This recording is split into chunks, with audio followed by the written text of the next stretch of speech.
Tiada yang seperti Engkau, begitu mengasihiku. Kau Tuhan sanggup menjawab semua seru doaku. Tiada yang seperti Engkau, begitu mengasihiku.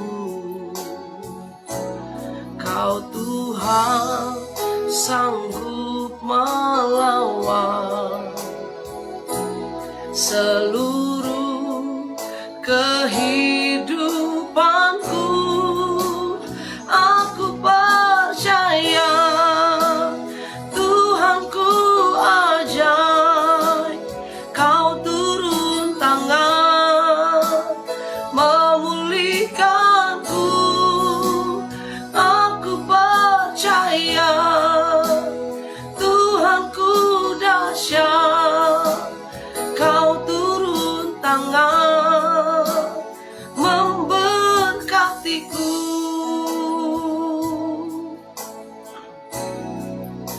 Amin. Tiada yang seperti Engkau, begitu mengasihiku. Kau Tuhan sanggup menjawab semua seru doaku. Tiada yang seperti Engkau, begitu mengasihiku. Kau Tuhan sanggup melawan seluruh kehidupanku. Aku percaya Tuhanku ajaib, Kau turun tangan memulihkanku. Aku percaya Tuhanku dahsyat, Kau turun tangan memberkatiku. Amin. Aku percaya Tuhanku ajaib, Kau turun tangan memulihkanku. Aku percaya Tuhanku dahsyat, Kau turun tangan memberkatiku. Kau turun tangan memberkatiku. Kau turun tangan memberkatiku. Aku percaya Engkau Tuhan sanggup memulihkan hidupku, sanggup mengadakan hal yang ajaib di dalam hidupku. Terima kasih Tuhan, ku bersyukur buat kasih setiamu. Haleluya. Terima kasih. Sungguh tiada Allah yang seperti Engkau Tuhan. Engkau Allah yang sanggup menjawab setiap doa-doa kami. Engkau Allah yang sanggup memulihkan setiap hati kami. Engkau Allah yang sanggup menyembuhkan segala sakit penyakit kami. Di dalam nama Tuhan Yesus kami bersyukur, pagi ini kembali kami boleh ada sebagaimana kami ada berkat kemurahan Tuhan.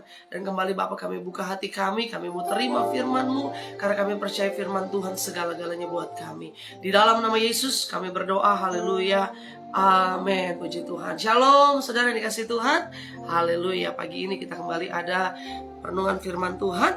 Kita mau buka dalam Matius pasal yang ke-11. Matius pasal yang ke-11. Biarlah sepanjang hari ini kita berjalan bersama Tuhan, tuntunan Tuhan yang ada bersama kita. Maka apapun yang kita lakukan, kita akan melihat hal-hal luar biasa Tuhan akan nyatakan. Matius 11 ayat yang ke-6 berkata begini, dan berbahagialah orang yang tidak menjadi kecewa dan menolak aku.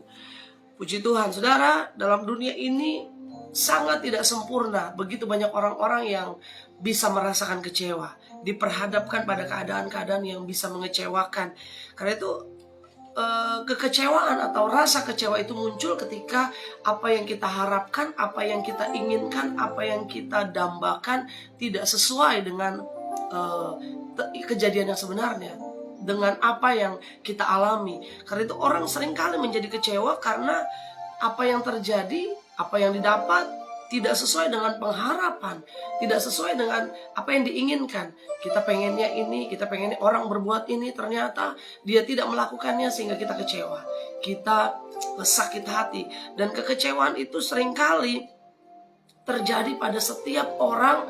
Hari-hari kita seringkali diperhadapkan dengan keadaan-keadaan yang sering bisa membuat kita kecewa.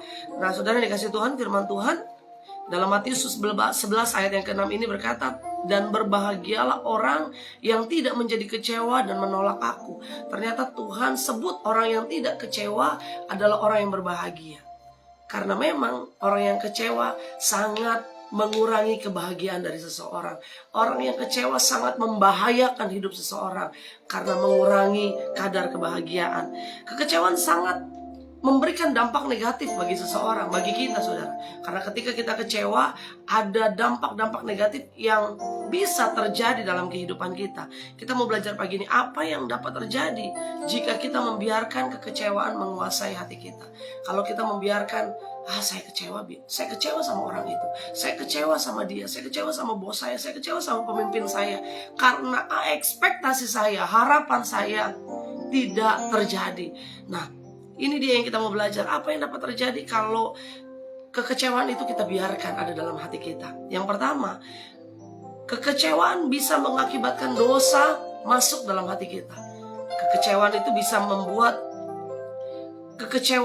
membuat kepahitan. Kepahitan itu bisa membuat kebencian. Dan kebencian itu yang akhirnya membuahkan dendam. Akhirnya dari kekecewaan, ujung-ujungnya melahirkan dosa. Ujung-ujungnya adalah satu maut yang menjerat kita. Karena itu, saudara yang dikasih Tuhan, ingat bahwa kekecewaan yang pertama, kalau kita biarkan bisa mengakibatkan dosa masuk ke dalam hidup kita. Ingat kisah Kain dan Habel. Kenapa dia bisa akhirnya membunuh Habel? Kain bisa membunuh Habel karena dia kecewa. Kecewa apa? Kecewa karena persembahannya tidak diterima oleh Tuhan. Kecewanya sama Tuhan, kecewanya sama orang lain, sama pihak lain. Tetapi akibatnya dosa yang dia timbulkan terhadap orang yang ada di sebelahnya, adiknya sendiri, saudara. Karena itu kalau kita kecewa, ingat bahwa kecewa itu adalah bukan situasi, saya bisa kecewa hari ini, saya pantas kecewa hari ini. Tetapi kecewa adalah keputusan kita. Saya mau kecewa atau saya mau tetap berjalan, saya mau tetap maju. Karena saya tidak mau biarkan kecewa itu hidup dalam hati saya, biar tinggal dalam hati saya. Yang pertama, kecewa bisa mengakibatkan dosa. Kain membunuh Habel karena dia kecewa, persembahannya tidak diterima. Karena rasa kecewa yang kecil itu menimbulkan menimbulkan sakit hati, menimbulkan kepahitan. Kepahitan menimbulkan kebencian. Kebencian menimbulkan dendam, dan akhirnya dosa, akhirnya maut. Kain nekat membunuh Habel karena kecewaan yang ada dibiarkan dalam hatinya. Yang kedua, saudara, kalau kita biarkan kecewa itu ada, yang pertama tadi mengakibatkan dosa. Yang kedua, kekecewaan bisa membuat kita membandingkan hidup kita dengan orang lain, pekerjaan kita dengan orang lain, pelayanan kita dengan orang lain. Ingat Yohanes Pembaptis waktu dia di penjara, dia bertanya sama murid-murid Yesus, tanyakan kepada Yesus, apakah dia itu benar Mesias? Apakah dia yang sungguh-sungguh datang sebagai Mesias? Betulkah dia? Yesus hanya menjawab, berbahagialah orang yang tidak kecewa dan menolak aku. Semua tanda-tanda mujizat sudah Tuhan lakukan. Masakan masih ada keraguan dalam hati Yohanes Pembaptis? Karena itu saudara dikasih Tuhan, Yohanes merasa, saya sudah melakukan banyak mujizat, saya sudah melakukan tanda-tanda heran, saya sudah melayani Tuhan dengan sungguh-sungguh, tetapi kenapa saya juga harus mengalami aniaya, saya harus dipenjara? Dia kecewa saudara. Dan apa yang terjadi waktu dia kecewa? Akhirnya membuat dia nggak yakin, benar nggak dia ini Mesias? Benar nggak orang yang selama ini dia baptis, orang yang kemarin dia percaya bahwa ada Roh Kudus, ada Roh Tuhan ada dalam Yesus waktu dia keluar dari baptis selam itu, waktu dia keluar dari air, tetapi dia ragu, dia kecewa karena tidak sesuai dengan apa yang diharapkan. Jadi kekecewaan membuat kita bisa membandingkan hidup kita dengan orang lain, keberhasilan kita dengan orang lain, pekerjaan kita dengan orang lain, yang bahaya pelayanan kita dengan orang lain. Kenapa dia bisa lebih dipakai daripada saya? Kenapa dia bisa lebih diangkat daripada saya? Kenapa dia bisa lebih dijadwal daripada saya, saudara? Tapi ini yang saya mau katakan, jangan pernah biarkan kecewa itu ada dalam hati kita. Yang kedua saudara, apa akibat dari kekecewaan itu kita biarkan dalam hati kita? Yang pertama, kekecewaan bisa mengakibatkan dosa. Yang kedua, kalau kita kecewa akhirnya kita membandingkan hidup kita dengan orang lain. Yang ketiga, kekecewaan membuat kita sulit mengalami mujizat. Kalau kita kecewa, kita harapkan mujizat gak akan pernah terjadi. Karena mujizat terjadi bagi orang-orang yang mencari Tuhan dengan tulus, dengan benar, dengan bersih hatinya. Saudara, waktu Yesus, orang-orang di kampung halaman Yesus menolak, kecewa dan menolak Yesus karena apa? Yesus lahir di situ, Yesus besar di situ, tapi ketika besar dia ngaku-ngaku sebagai Mesias, ya kan? Dia mengaku-ngaku sebagai juru selamat. Orang-orang tetangga-tetangga sekitar Yesus berkata, mana mungkin dia ini kan anak Yusuf, dia ini kan anak tukang kayu, mana mungkin dia adalah Mesias? Mereka tidak percaya dengan apa yang didengar, dengan apa yang Yesus sampaikan. Nggak mungkin dia ini Mesias. Walaupun sudah banyak mujizat yang Yesus lakukan. Tetapi inilah, bahwa di kampung halamannya sendiri tidak banyak Yesus lakukan mujizat. Karena apa? Banyak orang yang tidak percaya dan akhirnya kecewa. Akhirnya mereka tidak bisa mengalami mujizat.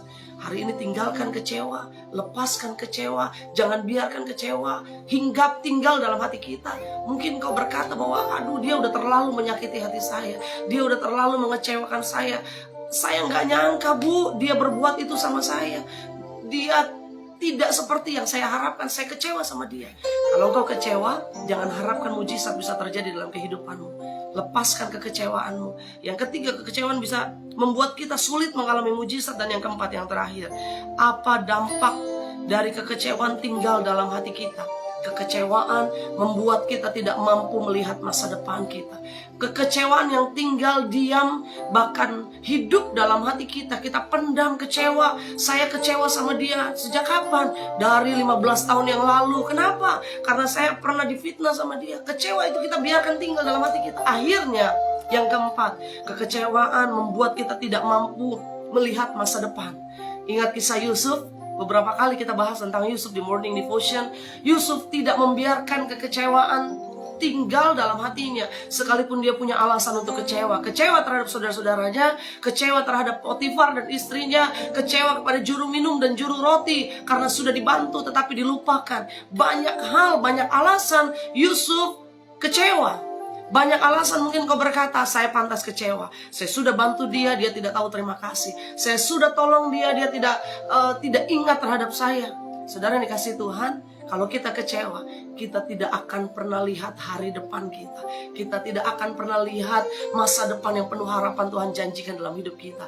Yusuf, kalau dia memutuskan untuk kecewa, dia memutuskan untuk sakit hati, dia memutuskan untuk benci, dia memutuskan untuk dendam, dia layak untuk memiliki itu, tetapi dia tidak lakukan itu. Sehingga dia mampu melihat hari depan yang penuh harapan terjadi dalam hidupnya. Tidak akan pernah ada Yusuf sebagai Perdana Menteri kalau dia tetap biarkan kecewa tinggal dalam hatinya. Karena itu yang pertama, kecewa mengakibatkan dosa. Yang kedua, kecewa membuat kita membandingkan hidup kita dengan orang lain. Yang ketiga, kecewa kita tidak akan mengalami mujizat. Dan yang keempat, kalau kita biarkan kecewa, tidak akan lihat hari depan kita yang penuh dengan harapan. Tinggalkan kecewa, jangan biarkan kecewa hidup dalam hatimu.